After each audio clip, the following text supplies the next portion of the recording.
That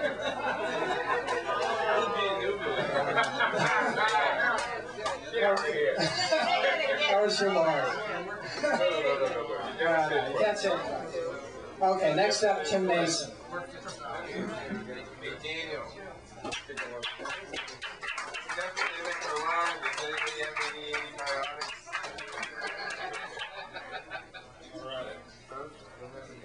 Well, I just spent the better part of the last month down in Texas at this 19-day folk festival. This is the first week that I've been indoors more than 2 days in a row. So I'm still trying to adjust.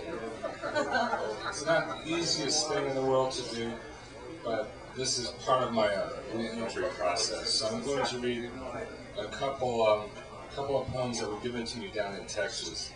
One of them was written by a songwriter from Lawrence, Kansas, named Patrick Garth. And Patrick does a lot to prove that sometimes poets do wear guitars. But this is one that's called One Day on the Meadow.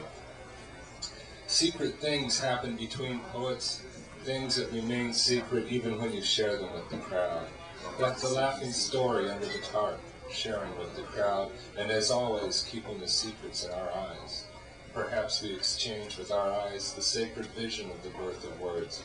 Perhaps, but only perhaps, for as always with the crowd, secret things happen between poets.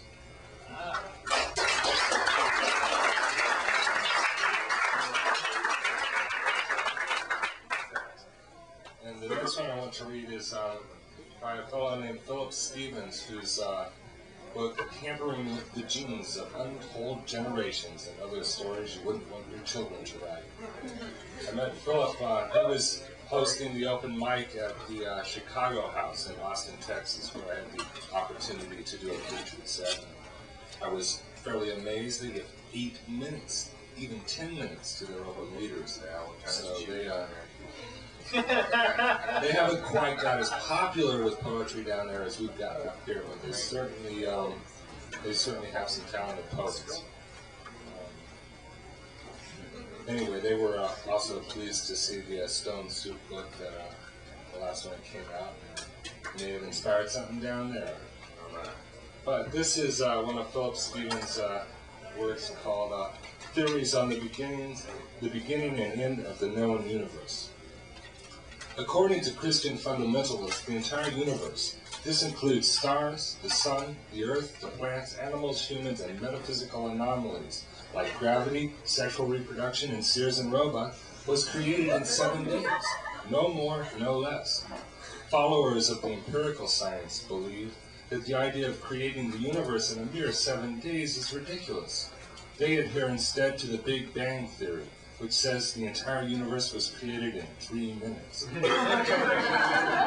course, the guys who wrote the Bible didn't have time X's.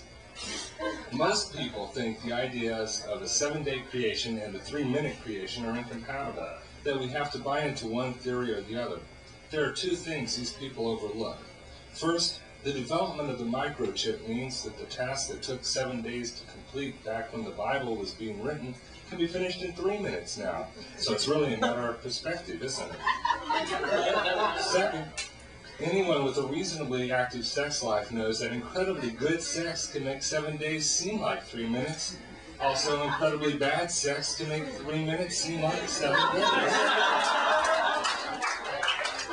Furthermore, when you consider the creation of human life forms called babies, they too tend to begin with a Big Bang. A totally irrelevant observation. Did God light a cigarette on the 7th day? My God's bigger than your God. The problem with believers of the 7-day theory is that they have a long history of killing people with a 3-minute theory, a billion-year theory, or no particular theory at all. The problem with believers in the 3-minute theory is that they usually develop the weapons that the 7-day theorists used to kill the 3-minute theorists, billion-year theorists, and not particularly inclined to theorists. Oops.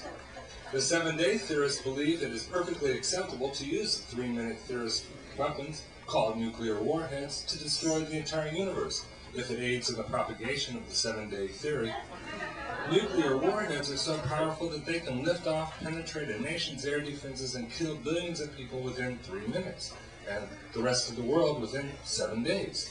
Thus, if the world didn't begin with the Big Bang, it will certainly go out with one, and it isn't funny.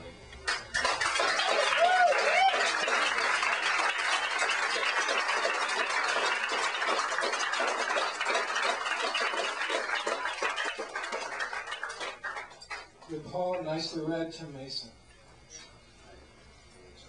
Okay, now